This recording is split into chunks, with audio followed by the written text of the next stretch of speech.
எல்லாருக்கும் வணக்கங்க. இன்னைக்கு அனிதா புஷ்பனம் குப்புசாமி யூடியூப் சேனல்ல உங்களை எல்லாம் சந்திக்கிறதுல ரொம்ப ரொம்ப மகிழ்ச்சி. இன்னைக்கு நான் உங்களுக்கு தவா ரொட்டி செஞ்சு காமிக்க போறேங்க. தவா ரொட்டின்னா ஒன்றும் இல்லைங்க, ஃபுல்கா ரொட்டி நம்ம வந்து அடுப்புல சுட்டோம் இல்லையா, அது தவால எப்படி செய்யணுன்றதை நான் காமிக்க போறேன். ஏன்னா என்கிட்ட நிறைய பேர் சொன்னாங்க, நாங்க வந்து டைரக்டா கேஸ்ல சுடும்போது எங்களுக்கு உப்பலா வரமாட்டேங்குது, எங்களுக்கு ரொம்ப தீஞ்சு போயிருது, அந்த மாதிரி எல்லாம் சொன்னதுனால தவா ரொட்டி எப்படி செய்யலான்னு பார்க்கலாம். முதல்ல அதற்கு தேவையான பொருட்கள் என்னென்னு பார்த்துடலாமா. கோதுமை மாவு 1 கப்புங்க, அதாவது வீட் ஃப்ளோர். என்கிட்ட நிறைய பேர் சொல்றாங்க நீங்க இங்கிலீஷ்லயே சொல்லுங்கன்னு சொல்லிட்டு வீட் ஃப்ளார் 1 கப். கீ வந்து ஆப்ஷனல், நெய் ஆப்ஷனல். உப்பு தேவையான அளவு, சால்ட். இப்போ ரொட்டிக்கு மாவு எப்படி பிசையணும்னு சொல்லிட்டு ஃபுல்கா ரொட்டி அப்படின்ற ஒரு எபிசோடு போட்டிருக்கேங்க. அதுல முழுமையா நான் சொல்லி காமிச்சிருக்கேன், செஞ்சு காமிச்சிருக்கேன். அந்த மாவு வந்து நான் ஆல்ரெடி பிசைஞ்சு வச்சிருக்கேன். நீங்க டீட்டெயிலா பார்க்கணும்னா ஃபுல்கா ரொட்டி எபிசோட்ல போய் பார்த்துக்கோங்க. பாருங்க, நம்ம விரல் வந்து பதிகிற அளவுக்கு நம்ம வந்து மாவு பிசைஞ்சுக்கணுங்க.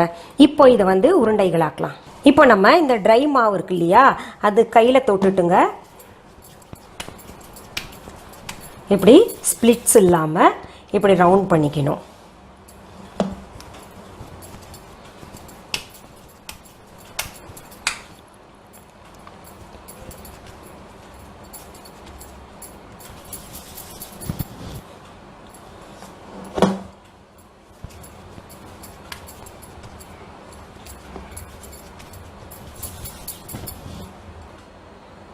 இப்போ கொஞ்சம் மாவு நம்ம இப்போ ரோல் பண்றதுக்கு எடுத்துக்கலாங்க. நம்ம இப்போ அடுப்பு பற்ற வச்சு அந்த தவாவை சூடு பண்ண வச்சிடலாங்க. இப்போ இந்த உருண்டை எடுத்து மாவை தொட்டுங்க, நம்ம ரோல் பண்ணணும். நம்ம ரொம்ப அழுத்தம் கொடுக்கக்கூடாது, அதனால கூட உப்பாம இருக்கும். இங்க பாருங்க, ரொம்ப மென்மையா ரொட்டிக்கு போதும். இதுக்கு மேல நம்ம வந்து பெருசு பண்ண வேண்டாம். சப்பாத்தி தான் இன்னும் கொஞ்சம் பெருசு பண்ணணும்.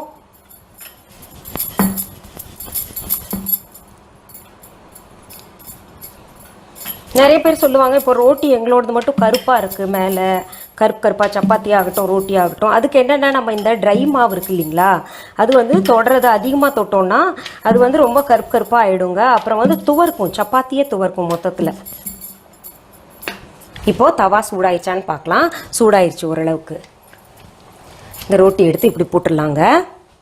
இப்போது நம்ம வந்து சுத்தமான ஒரு வெள்ளை துணி வச்சுக்கலாங்க. ஏன்னா இந்த துணியை வச்சு தான் ரொட்டி சுட போகிறோங்க.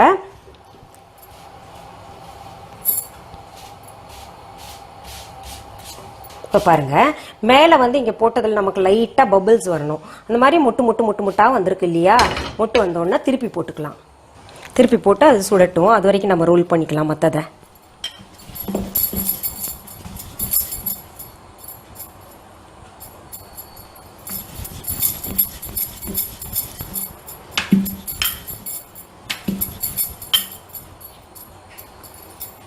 இப்போ பாருங்க, இந்த ப்ரௌன் ஸ்பாட்ஸ் வந்துருச்சு இல்லையா, வந்தோடனே நம்ம திருப்பி போடணும்.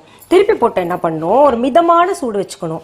வச்சுட்டுங்க இப்படி இப்படி இந்த கார்னரில் தான் ஃபர்ஸ்ட் வந்து அழுத்தணுங்க. இந்த கார்னரில் மெதுவாக அழுத்தணும், ஃபுல் ஃபோர்ஸ் கொடுக்க வேண்டாம். மெதுவாக மென்மையாக நம்ம அழுத்திட்டு வரணும். இங்கே பாருங்க, இப்போ இங்கே காற்று இருந்துச்சு, இங்கே ஓட்டை இருந்தது, அதை நான் அழுத்தி பிடிச்சனால இங்கே வந்து நல்லா உப்புது. அந்த மாதிரி நமக்கு எங்கே வந்து ஹோல் இருக்கோ அதை வந்து அழுத்தி பிடிச்சிட்டோம்னா நல்லா உப்பும். பாருங்க,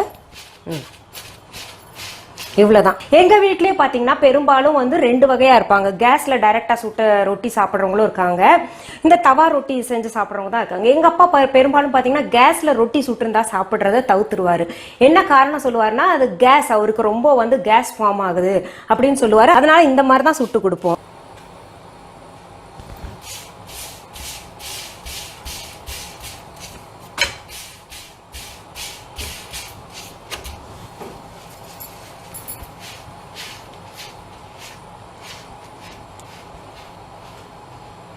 ஃபஸ்ட்டு சைட்ஸில் நம்ம வந்து ப்ரெஸ் பண்ணிட்டு வந்துட்டுங்க, நடுவில் அந்த பபிள் நல்லா உப்பி இருக்கு இல்லையா, அதை டச் பண்ணணும். எல்லாமே வந்து ரொம்ப ஜென்டில் டச் தான், நம்ம வந்து ரொம்ப அழுத்தினோன்னா பிச்சுக்கும் அது. பாருங்கள், எவ்வளோ அழகாக தவாலையே வந்து உப்புது இல்லையா. இப்போது இது பாருங்கள், இப்படியே ஃபுல்கா ரொட்டி 0 ஆயில், அதாவது எந்த கீயும் இல்லாமல் ஆயிலும் இல்லாமல் சாப்பிட்றவங்களும் இருக்காங்க. இதுவே வந்து இல்லை நெய் தான் வேணும் அப்படின்னு சொல்லிட்டு நினச்சாங்கன்னா நெய் வந்து நம்ம தடவிக்கலாம் ஃபுல்லாக. இது நெய் தடவுறதுல பார்த்தீங்கன்னா முக்கியமாக நம்ம வந்து நடுவில் தடவுறோமோ இல்லையோ கார்னரில் கட்டாயம் தடவணும். அப்போ தான் அந்த ரொட்டி வந்து ரொம்ப சாஃப்டாக நாளைக்கு நீங்கள் சாப்பிட்ற வரைக்கும் சாஃப்டாக இருக்குங்க.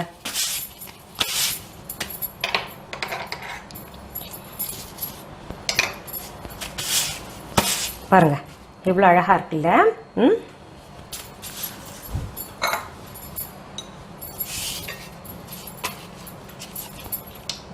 நான் பெரும்பாலும் நெய் தடவி தான் சாப்பிடுவேங்க.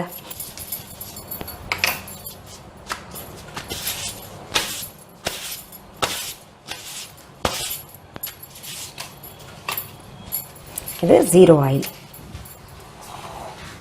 சரி, உங்களுக்கு இது போன்ற நிறைய நல்ல சமையல்கள் வித்தியாசமாக செஞ்சு காமிக்கணும், அதுவும் ஆதென்டிக்காக ட்ரெடிஷ்னலாக காலங்காலமாக எப்படி செஞ்சுட்டு வந்தாங்களோ அதெல்லாம் கூட சொல்லித்தர போகிறேன்.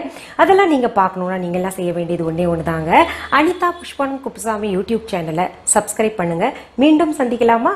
நன்றி, வணக்கம். அன்பான வாடிக்கையாளர்களே, உங்கள் விஹா ஸ்டோரில் பூஜை பொருட்கள், சிலைகள், ராசிக்கற்கள், வாஸ்து பொருட்கள், விதைகள், பாரம்பரிய அரிசி வகைகள், சிறுதானியங்கள், ஆர்கானிக் பொருட்கள், மூலிகை எண்ணெய், மளிகை பொருட்கள், மரச்செக்கு எண்ணெய், மரப்பொருட்கள், வெள்ளி ஆபரணங்கள், கிஃப்ட் ஆர்டிகல்ஸ், காட்டன் மற்றும் பட்டு புடவைகள், காட்டன் சுடிதார்கள், பட்டு பாவாடை, குழந்தைகளுக்கான விளையாட்டு பொருட்கள், ஹை குவாலிட்டி இமிடேஷன் நகைகள், வீட்டு உபயோக பொருட்கள், ஜூட் பேக்ஸ், ஹேண்ட்மேட் சோப்ஸ், அழகு சாதன பொருட்கள், சிறுதானிய பிஸ்கெட்டுகள், ஹோம் அப்ளையன்சஸ், இன்னும் பற்பல பொருட்கள் விற்பனைக்குள்ளது.